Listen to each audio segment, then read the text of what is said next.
Vacation या चाहिए piece of mind?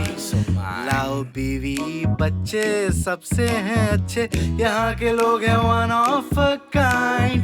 है फूड यहाँ का स्पेशल, यहाँ पे हरदम है ठंडी हवा, यहाँ पे सनशाइन है, वाइन है, फाइन है यहाँ की लाइफ।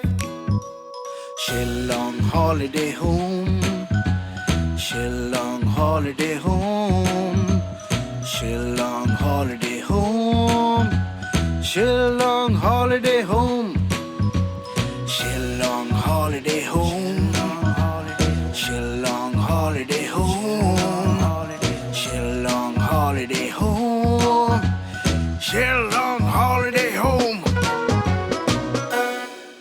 कोई बच्चों को लेकर? अरे बच्चे बच्चे क्या बच्चे यार, मैंने कहा ना कोई बात नहीं है, कोई प्रॉब्लम नहीं है।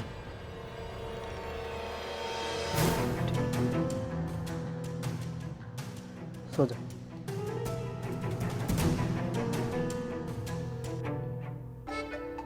सरपंच, मेरा सब्र का इम्तिहान मत ले, मैं अभी पुलिस को फोन करता हूँ। रुक। अरे बुलाओ पुलिस को। हैं? तुम दोनों रंजन के बेटे हो? हाँ, रंजन ठकराल, वो हमारे डैड है। बताइए, कहाँ छिपा के रखा हमारे डैड को? छुपा के नहीं रखा है, वो खुद आया है। अरे ये भी तो इन लोगों को बताओ कि रंजन ठकुराल को तुम कितने दिनों से लूट रहे हो। सरपंच, मैं लूट रहा हूँ? हाँ, बचपन के दोस्त है वो मेरा, सोचा भी नहीं था कि ऐसे मुलाकात होगी। देखिए, बातें बनाने की जरूरत नहीं है, हम बहुत अच्छी तरीके से जानते हैं कि आप हमारे डैड के पैसों के पीछे पड़े हैं। हमें सब कुछ बता दिया है सरपंच साहब ने। अरे बेटे, तुम इस सरपंच के बहकावे में मत आओ। विश्वास करो, वो खुद यहां पर आए हैं।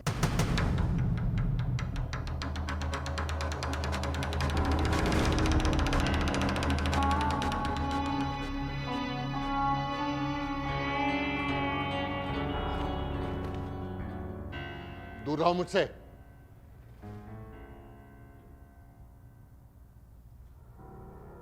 तुमने बुलाया इनको?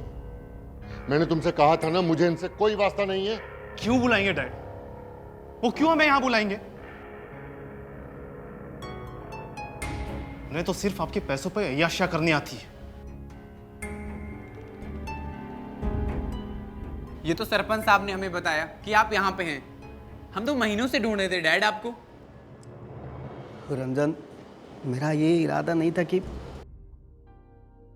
मैं तुमसे पैसा लूं। बस बिजली वाले के पैसा आने से ही मैं लौटा दूंगा। हाँ, देखा देखा है? अभी इसने खुद कबूल किया है। ये रंजन ठुकराल को तुम्हारे पिताजी को चूस रहे थे, लूट रहे थे ये। देख। हाँ? सुना ना डैड आपने? हाँ डैड, प्लीज प्लीज आप चलिए यहां से, ऐसे लोगों से दूर जो सिर्फ आपके पैसों के लिए आपसे रिश्ते बनाते हैं। चुप।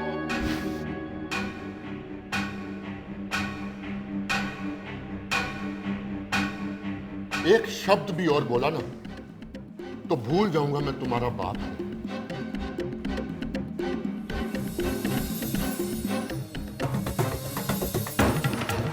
सॉरी, ये ऐसी औलादों से तो मैं 2 सांप पालता तो अच्छा था।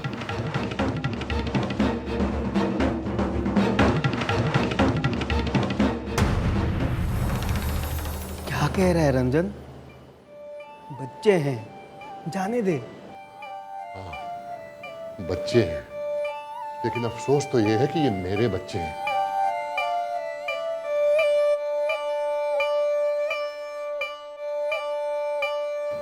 चले जाओ यहां से आप। अरे मुझे तुम्हारी शक्ल भी नहीं देखनी, चले जाओ। जिंदगी भर मैं एड़ियां घिसता रहा ताकि इनको इनकी खुशियां दे सकूं।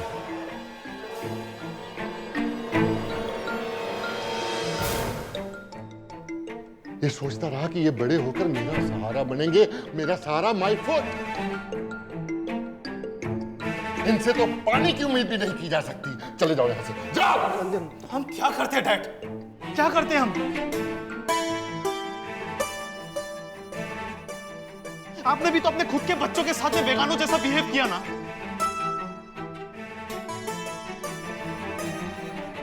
सब कुछ तो दूसरे के नाम कर दिया, कुछ भी नहीं छोड़ा हमारे लिए, और यहाँ तक कि खुद भी चले आए। डैड, आज हमारे पास रहने के लिए जगह नहीं है। हम कहाँ जाएंगे?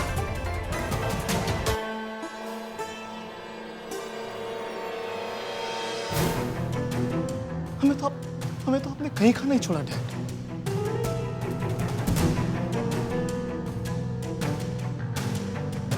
भैया क्या कह रहे दोनों? क्यों किया आपने ऐसा? रंजन ऐसा कर ही नहीं सकता है। नहीं राम, मैंने ऐसा किया है। मैंने ऐसा किया है और जानबूझकर किया है। जानना चाहते? तुम जाओ यहां से, चलो यहां से।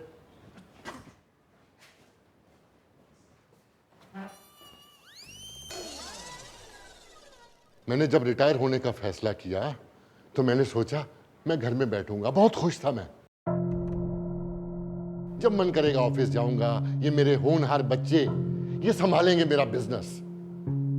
लेकिन मुझे ये मालूम पड़ने लगा कि ये दोनों ने मुझे ही ऑफिस से निकालने का प्लान कर लिया है।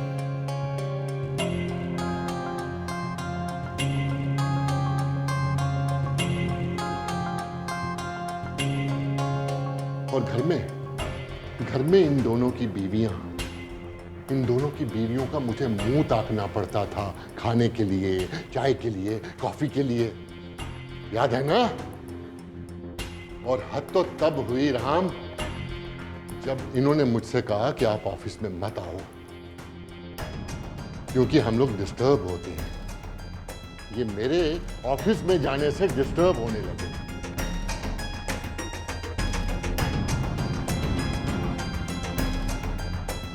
वो कंपनी मैंने बनाई थी और मैं उसका मालिक अभी भी हूं। और मेरा जी चाहा मैंने आपको दी, और मेरा जी चाहा मैंने आपसे छीनी और किसी और को दे दी। क्या भैया सच कह रहे हैं?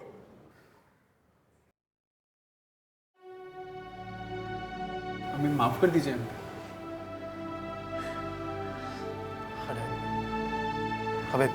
हमें माफ कर दीजिए डैड।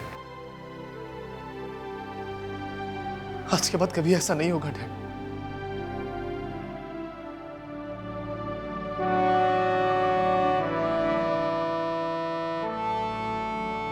हमसे बहुत बड़ी गलती हो गई डैड। प्लीज हमें माफ कर दीजिए।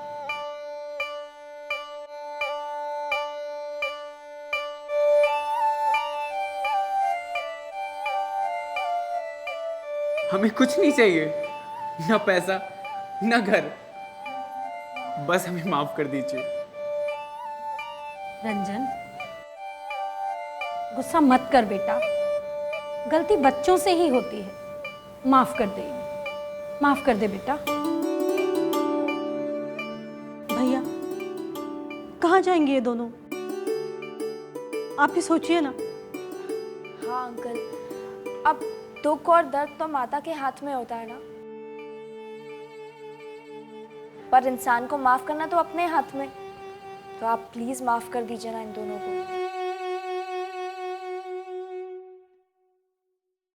आई एम श्योर अंकल कि आप जैसे ही माफ करेंगे ना इन्हें, आपको बहुत हल्का महसूस होगा।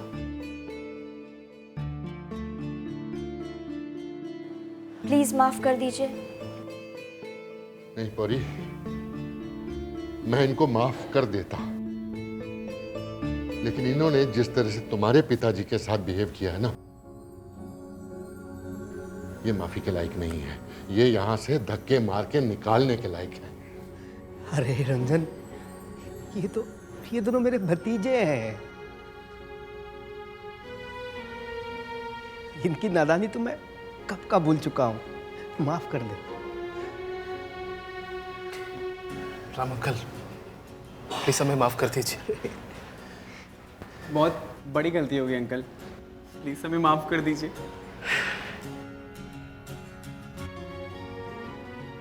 इधर आओ।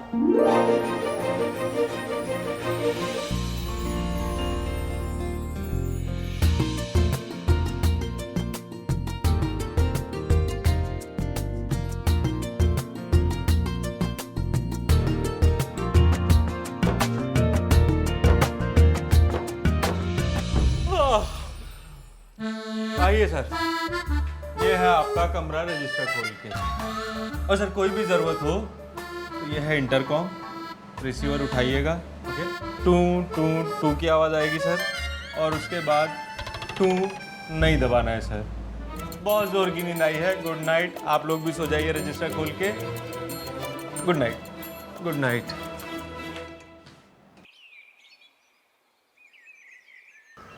चलो अब घर चलते हैं। हाँ, मैं तो कब से यही कह रहा था तुम्हें। हाँ, अगर लकड़ियाँ नहीं ले जाएंगे तो खाना कैसे पकाऊंगी? भूख तो मुझे भी बहुत लगी है। थोड़ा पानी दे देना।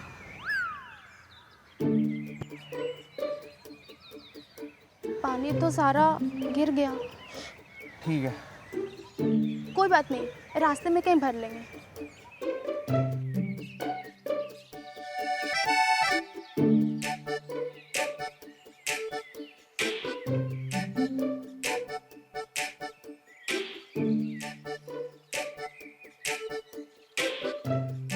उधर देखो, लगता है कोई साधु संत हमारे दुर्गा कुंड में पधारे हैं। चलो माथा टेककर उनसे आशीर्वाद ले लेते हैं।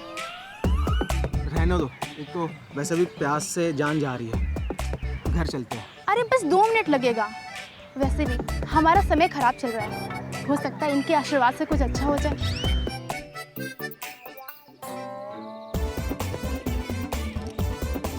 ठीक है, चलो चलते हैं।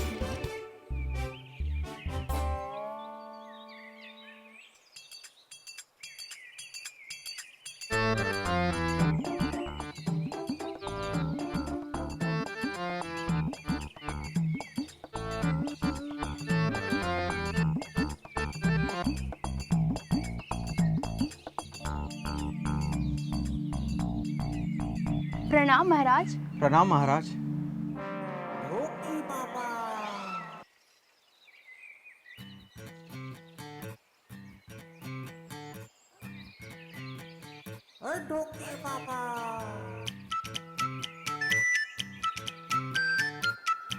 बाबा कह रहे हैं कि आप लोग बहुत थके हुए और भूख प्यास से परेशान लग रहे हैं। वो तो है, हमारे पास कुछ आप लोग को देने के लिए भी नहीं है, गरीब जो ठहरे। लेकिन अब हम आपका ज़्यादा समय नहीं लेंगे। ठीक है, हम चलते हैं। नमस्ते। अरे रुकिए तो, बाबा का प्रसाद तो लीजिए।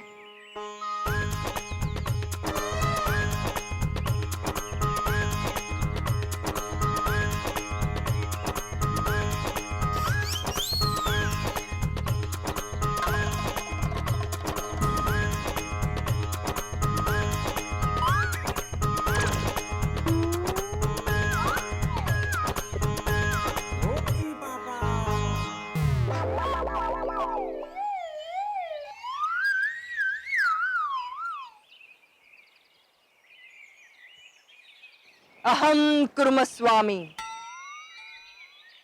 बाबा भगवान विष्णु के अवतार हैं। इनके पास सारी समस्याओं का समाधान मिलेगा। बाबा कुछ बोल नहीं सकते हैं क्या? बाबा का मौन व्रत चल रहा है, आप आराम से प्रसाद खाइए, आपकी सारी चिंताएं दूर हो जाएंगी।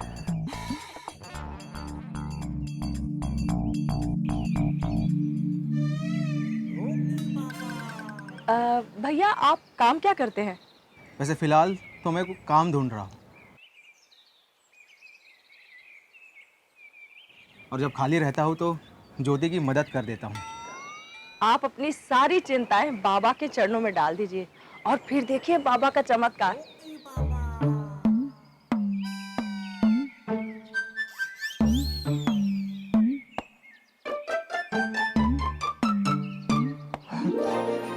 ज्योति,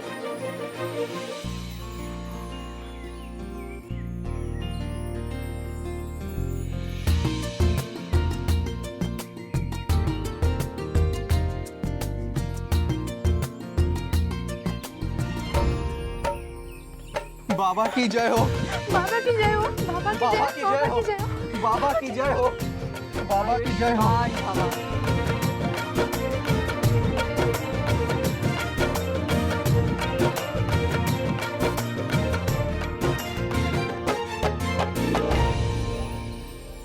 दुर्गा कुंड की धरती पर पहली बार, इससे भी पहले कई बाबा आए, लेकिन ऐसे बाबा भैया, ये कोई ऐसे वैसे बाबा नहीं, महान बाबा है। अरे ये बाबा साक्षात विष्णु के अवतार हैं। पर बाबा कुछ बोलते नहीं। अरे मूर्ख, जब बाबा का मन व्रत है तो बोलेंगे कैसे? लेकिन भैया पता है, जब तुम बाबा से कुछ सवाल पूछोगे, अगर वो जवाब ना दे तो उनकी शिष्या जवाब देती है। क्यों चिंटू की मम्मी, तुम तो गई थी ना बाबा से मिलने? हाँ गई थी। वो बाबा कोई मामूली बाबा नहीं है। भूत प्रेत भगाना हो, चोरी हो गई हो, जीवन में कोई भी समस्या हो, सबका समाधान है बाबा। अरे चिंटू की मम्मी, मगर तुम क्यों मिलने गई थी बाबा से? अरे तुम लोगों को तो मालूम ही है, मेरा चिंटू कितना बीमार पड़ा रहता है। हफ्ते 2 हफ्ते में डॉक्टर के पास ले जाना पड़ता है। लेकिन बाबा ने कहा पूजा करना पड़ेगा, उस पे शनि का प्रकोप है। अच्छा क्या चाची, आप कुछ भी हैं? चिंटू पे शनि का प्रकोप, बाबा ने कही और आपने मान ली रजिस्टर खोल कर। अरे बनवारी, मुझे असली नकली का पहचान है। मैंने सारे दुनिया में बाबा लोगों को देखी है, लेकिन ऐसे बाबा नहीं देखी है। जैसे चिंटू को अपनी समस्या बताई, उन्होंने आंख बंद किया और ध्यान लगाया, फिर हवा में हाथ हिलाया, फिर मालूम है क्या हुआ? क्या क्या? अरे अचानक उनके हाथ में नींबू आ गया। अरे बाप रे, नींबू! बहुत फिर क्या हुआ? फिर बाबा ने ना मुझे वो नींबू काटने के लिए बोला। तो चाची, हमने तो सुनी कि बाबा बोलते ही नहीं है रजिस्टर खोल के। अरे उनके शिष्य से कहलवाया। चाची कुछ भी कहे जा रही हो हैं? मतलब बाबा की शिष्या बाबा का जवाब दे रहे, कैसे? यही तो मुझे भी ताज्जुब है। शिष्या के ओंठ हिल रहे थे, लेकिन आवाज है ना बाबा के निकल रहे थे। बाप रे, बहुत चमत्कार। फिर क्या हुआ चाची, फिर क्या हुआ? फिर होना क्या था, मैंने वो नींबू का काटा। अच्छा, और चाकू आप अपने लेके गई थी? अरे बनवारी, तुम बहुत ही बेवकूफ हो। अरे मैं बाबा जैसे अवतरयामी थोड़ी ना हो, चाकू अपने साथ लेके जाती। अरे तुम्हें चाकू आया कहाँ से बात चाची? उनके शिष्य ने दिए ना। अरे बनवारी, चाची को बोलने देना यार, बीच बीच में टोक रहा है उनको, सुनने देना। ओ बुद्धिजीवी, हम चाची के किस्से का बारीकी से जांच पड़ताल कर लेना चाहते हैं। हाँ चाची, फिर बताओ, उसके बाद नींबू कटा या नहीं? अरे कटता क्यों नहीं, बड़े आसानी से कट गया। चाकू बहुत तेज था। हाँ, और नींबू काटते ही मैंने क्या देखा मालूम है? क्या हुआ? अरे नींबू बिल्कुल लाल हो गया। मगर बाबा ने कहा चिंता की कोई जरूरत नहीं, चिंटू बिल्कुल ठीक हो जाएगा, मगर एक हवन करना पड़ेगा। बाबा तो बहुत चमत्कारी है। चमत्कार। अरे बनवारी, चमत्कार नहीं, चमत्कारी नहीं, बाबा साक्षात भगवान विष्णु के अवतार है। भैया हम तो आज ही जा रहे हैं बाबा जी के दर्शन करने के लिए। बनवारी चलो, तुम भी चलो। जाओ जाओ, तुम भी जाना। तुम चलो, हम राम बाबू का कुछ काम करने निकले, वो काम निपटा के आते, तुम चलो हम आते हैं। अरे भैया, ऐसे बाबा से तो मिलना ही पड़ेगा। हाँ, अरे तुम लोग हम राम बाबू से पूछ के आते हैं। सुनो बनवारी, तुम जल्दी से आओ और पूछ के आओ, लेकिन एक काम करना, ऐसे बाबा के दर्शन बार बार नहीं होते। पता उनका मन करता है झोला उठाए और चले गए, तुम जल्दी आना। दुर्लभ होते हैं ऐसे बाबा के। हाँ भैया, सुना तो हमने भी है कि ऐसे बाबा देश विदेश घूमते रहते हैं।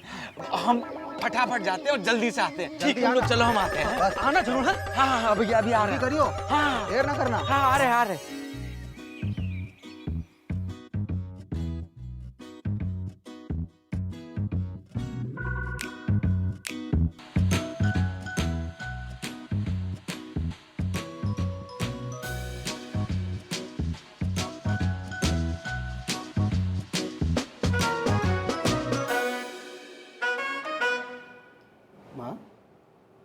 क्या हुआ? क्यों रो रही हो? कुछ नहीं राम, तेरी बचपन की फोटो देख रही थी। माँ, अब भी ना। देख, ये वाली तस्वीर देख, इसमें प्लास्टर है तेरे हाथ में। पुरानी हवेली की छत से गिरा था तू, हाथ तुड़वा लिया था तूने। मुझे याद है माँ, और आप तब भी बहुत रोई थी। क्या करती बेटा, तेरी तकलीफ मुझसे देखी नहीं जाती।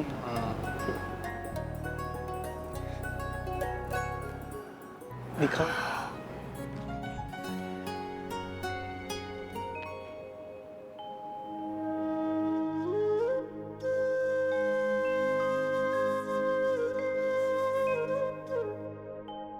देख, दुलारी को देख। आज अगर होती बेटा, तेरी तरक्की देखकर कितना खुश होती। बहू नहीं, बेटी बन के उसने मेरी सेवा की, और तूने भी तो जिस हाल में रखा वो खुश रही। साक्षात लक्ष्मी थी। हाँ माँ,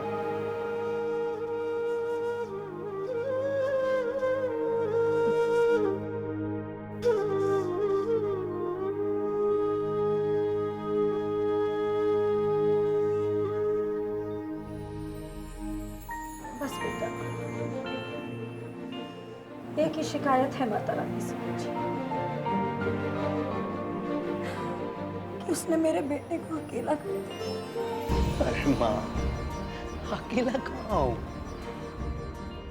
आप हो, ये परिवार जैसे ये लोग हैं, और फिर दुलारी की निशानी परी भी तो है ना। नहीं बेटा, और तूने भी दूसरी शादी नहीं की, बस उसकी याद को दिल से लगा कर बैठा। माँ, इस विषय पर हमने पहले भी बहुत बात कर चुके हैं, और आपने भी मुझे वादा किया था कि दोबारा ये बात आप नहीं कहेंगे। क्या था ना?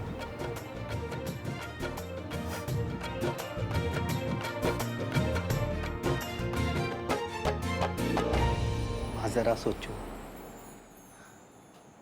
कितना बड़ा जोखिम होता अगर मैं दूसरी शादी करता तो।